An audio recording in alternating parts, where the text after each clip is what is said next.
Boys, today we're gonna go through, I believe I have 8 different, rare predictions I have for 2025, and I've had these predictions for a while now, and that's what pisses me off because I've had these for a good few, not maybe a few months, but a good 6 weeks, and in that time, some of these predictions have, I would say, 50-50 came true. Not really, but it becomes more feasible as the time has gone on, so it doesn't make it as much of a rare prediction.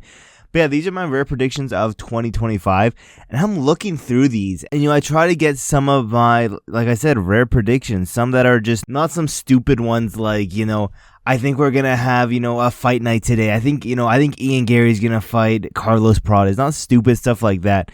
And I'm looking through them now, and they look very realistic, and that wasn't really the goal of this one, but it is what it is. I'm just mad at myself because I'm retarded and I waited so long to make this video when I've had it in the back pocket for weeks now. But let's start off with my first one and last one. It doesn't really change, it's not more important than the other, but the first one, I think Tom Aspinall becomes the undisputed heavyweight champion this year. Pretty no-brainer, Do I think that he fights Jon Jones? I don't know at this point. That's why I don't have him beating Jon Jones. I just think he becomes undisputed either by, Jon Jones full out retiring or by beating him. I think I'm leaning right now towards, I think they fight, but I'm not very confident. I am confident that this dude does become heavyweight champion and throughout the time becomes the GOAT at heavyweight by a long shot.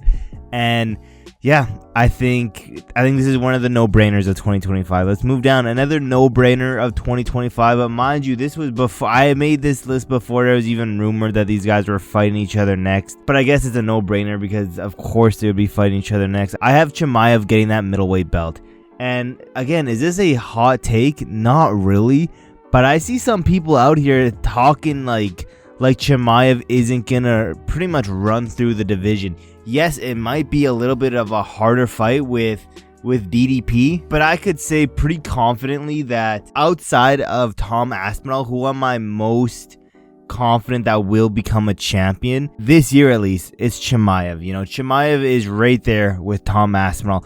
I might be more on the side of Chimaev than I am Tom Aspinall, to be honest. Maybe not, But yeah, I'm confident that Chimaev does finish DDP. There's a bunch of rumors going around that DDP was injured. That's why he's not going to be headlining 317. But it just came out that, he's not actually injured and there is a bout scheduled. So maybe we're looking at a 318, 319 type of pay-per-view card. And yeah, if that's true, a few months away from this prediction becoming a reality. So that's why I had to get this video out. Third one on this list, I think Belal Muhammad stays champion 2025. I hate saying it, I was never really the biggest Belal Muhammad fan. It is what it is. I don't think JDM gets past him if we go next up and we have Shavkat this year. I don't think Shavkat gets past Belal Muhammad. I've been saying it for a while. The only guy that I think has a good chance, at least the best chance of beating Belal Muhammad right now in the top 10 is going to be someone like a Joaquin Buckley, which is crazy to say. But yeah, I personally believe Joaquin Buckley has one of the best chances of getting that welterweight belt. And, maybe Sean Brady can get it done, but I still favor Belal. Shavkat, favor Belal. Leon Edwards, favor Belal by a landslide.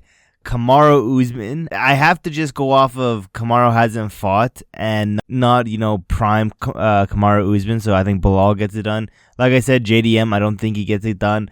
Then Joaquin Buckley. I think Buckley has the best chance out of all of these dudes that I just listed. But yeah, that's my third rare prediction. Fourth rare prediction, again, this was before these dudes were scheduled to fight, and that's going to be Sean O'Malley gets the belt back.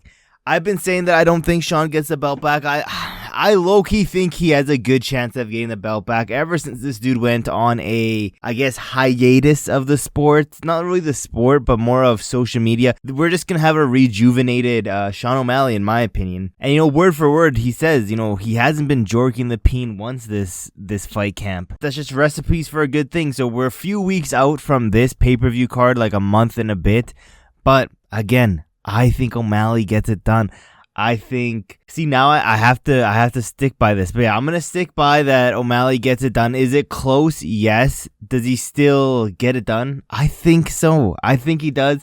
And as days and days go on and on and on, I think it becomes more realistic to believe that he does get it done. I mean, if you go out here and you watch all of Merab's like press conference and build up to this fight, he's going like, and you guys, he's probably going to knock me out this fight. He's selling it. He's telling us how it is. I think he gets knocked out by Sean O'Malley. I think Sean gets that belt back, and then bantamweight is pretty much fucked after that.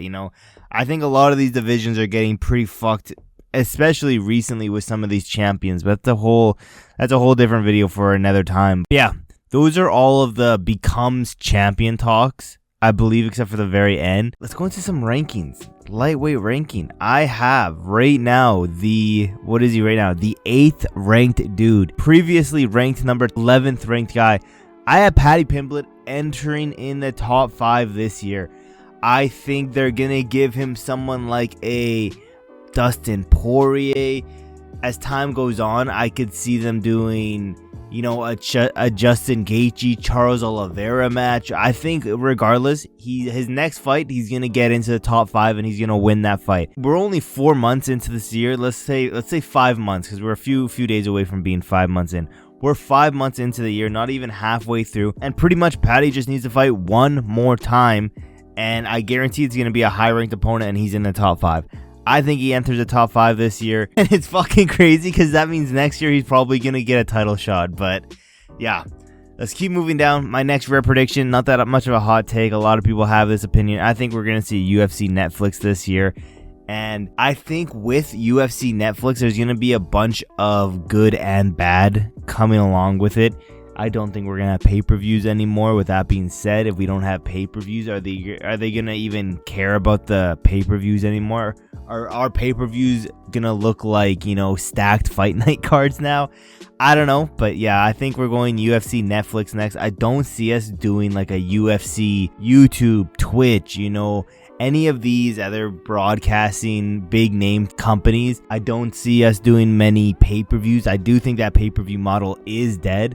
But yeah, UFC Netflix is most likely happening next, and I just need to say it before it comes out so I can look big brain out here. But yeah, moving down, this one kind of ties in with the Aspinall one, but I think either the winner or just Tom Aspinall after Jon Jones retires, the winner between those two, there will be talks about them fighting Ngannou. I guarantee we're going to see a bunch of bullshit Twitter posts saying, confirmed Francis Ngannou coming back to the UFC to fight Tom Aspinall or Jon Jones, one of the two things. And what makes it realistic, but I don't think this will happen, but I see a lot of people falling for it, is now that we got that Saudi money. I guarantee they're going to play with the Saudi money. With all these Saudi monies, the UFC are in negotiations with Ngannou, something along those lines, where we do see a lot of Twitter posts saying fucking Ngannou is on his way back to the UFC to fight for the heavyweight belt. Is that shit ever going to happen? I do not think so whatsoever, but yeah, my last rare prediction, I think Weili becomes double champ this year. I think she fights, arguably I'd like her to fight twice this year, just because they're doing Valentina versus Fiorot, and I would like to see, I wouldn't be mad if we do Weili versus Jana Ribia right now. If you guys watch my UFC 317 pay-per-view card, I put Weili and Jana Ribia on that card just to put more eyeballs on them. I want to do that one, so again, we have more hype for Weili. Then we can go for double champ after that towards the end of the year. That's what I would do. That's what I want to see happen. And yeah, I do think it's either, Weili's next fight or the fight after that, she becomes double champ. I do think whoever she fights, she's going to win. And for a while, I was a little bit hating on Weili, but this girl is just levels above a lot of the competition as of recently. And yeah, I think she goes up, she fights either Valentina or Menrot, and becomes pound for pound #1 in the women's division. Yeah, with that being said, let me know in the comments below if you have any rare predictions for 2025 yourselves. Put them in the comments below. Thank you guys for watching to the end of the video, and I will see you guys in my next video.